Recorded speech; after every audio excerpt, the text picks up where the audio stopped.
Welcome back to Travis Teaches Guitar. I'm Travis and I'm your relationship counselor for this instrument right here. Today I want to talk to you about setting some goals.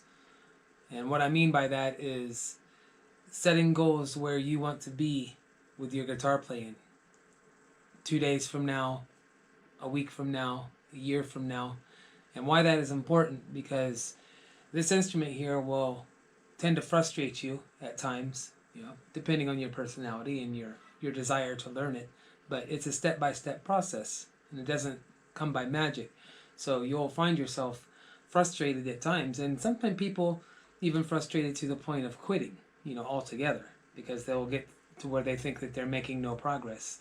And you will experience these days where, you know, you felt like you learned a bunch, and then you'll experience, a week or so, or a day, or however long, what they call plateauing, where you don't feel like you're learning anything at all. So it's important for you to set some goals about playing and so you can measure your progress. So, for instance, if you want to play fingerstyle, like I play,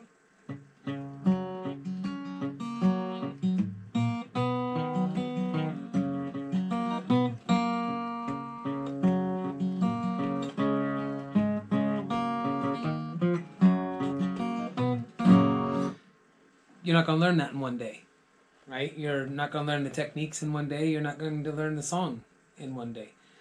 So I didn't, and nobody else does either, unless you've already learned the techniques. So how do we get there? Right? This is where goals come in.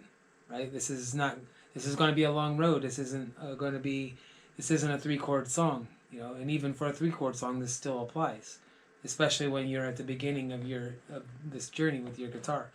So what I mean is, okay, what do I need in order to play a song like that? First of all, if I'm a beginner, I'm going to need to know those chords, right? And those were just fairly simple chords right there. I didn't get too complicated. So I need to know G, C, and D. And if I don't know any chords, well, then this is my first challenge. And so this needs to be my goal. So I don't know, you may challenge yourself and say, I want to learn it, by the end of the week, these chords, okay? So you need to evaluate where you're at, for one. Do I know any chords at all? No. Okay, by Friday, I want to know G, and it's Wednesday, okay? Write it down for yourself. Practice G. If you can learn it by Friday, great. Mark that goal off of your list. You've learned something, right? On to C. Check that off your list. D. Okay? Now with these 3 chords, opens up a lot of doors. A lot of songs that you can learn. A lot of songs that you can learn. So just in setting that goal to learn those 3 chords, you've opened up a huge door for other types and manners of learning. Opens up your library of what you can put into your library. So this is what I'm talking about. So the next on my list in my example would be, okay, now I need to get this hand to do what it was just doing.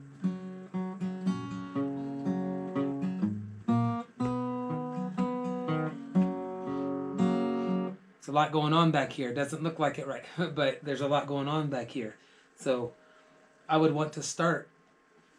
First, I want to analyze what's going on, maybe with sheet music or by listening to the music, and try to analyze what's going on and set myself a goal, not necessarily of time, but of where I need to be in order to be able to do that. And at the very least, I need to be able to play with my fingers. So if I'm playing with a pick, then I need to stop playing with a pick, so for the most part, and practice either using just my fingers or this thumb pick here.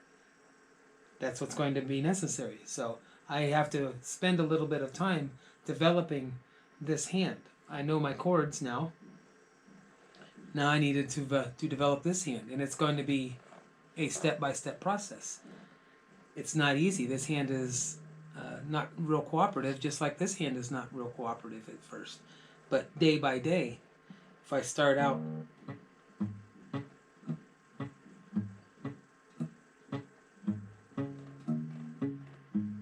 and just slowly but surely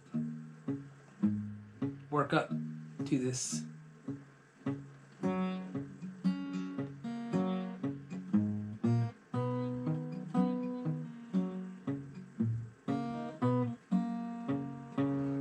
like this. We do this day by day, one little thing at a time. This is how I go forward with a lot of things. I don't take on a huge piece and try to tackle it all at one time. No, I analyze it and see, okay, what skill am I going to need to be able to do it?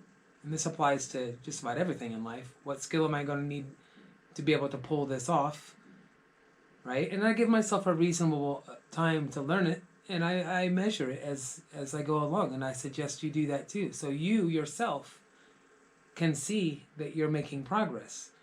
And it's best to separate it out into just a couple of days, because you want to be able to see, okay, I'm a little better than I was. Maybe use your metronome. This is where the metronome comes in really handy, is that use your metronome to measure your speed. Okay, today I was doing it at 60 beats per minute. Tomorrow I want to be able to do it at 70 beats per minute. And by Friday I want to be able to do it at full speed, like which is 95, right? As an example. All these tools can help you in getting to your goal. Every goal achieved is one step closer to where you want it to be, the big picture goal. You're never going to master this instrument. That's not going to happen, right? The goalpost is going to constantly move. When you are where you want it to be, you'll find that now you want to be further than that. So that's always going to be the case. So it's just managing your frustration and having patience and learning and accomplishing goals. Okay, so get a piece of paper, write down some goals, and practice and achieve those goals. And I will see you next time.